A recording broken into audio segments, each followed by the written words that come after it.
ప్రొద్దుటూరు గ్రామంలో నిన్న 3వ తారీఖున ఇద్దరు ఫ్రెండ్స్ అంటే కుమ్మ భుజంగరావు తర్వాత ఈడే వెంకటస్వామి ఇద్దరు మామూలుగా కలిసి తాగినట్టున్నారు.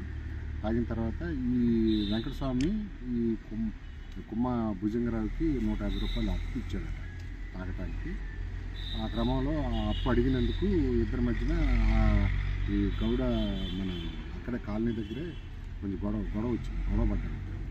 గొడవపడి ఒకరినొకరు చూసుకునే క్రమంలో ఈ భుజంగరావుని ఇతను వెంకటస్వామి చేతులతో గుండెల మీద కొట్టడం వల్ల అతను ఈలోపు ఆ అరుపులకి ఈ భుజంగరావు భార్య మరియు కోడలు ఇద్దరు ఆ దగ్గరలోనే ఇంటి దగ్గర నుంచి పరిగెత్తుకొచ్చి ఇతను తీసుకుని ఇంటికి తీసుకెళ్ళిపోతారు.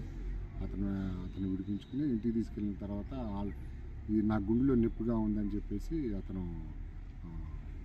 కంప్లైంట్ చేసిన తర్వాత భార్య వాళ్ళ కొడుకు అన్నగారు అబ్బాయిని ఇద్దరిని పిలిపించి గ్రామంలో ఉన్న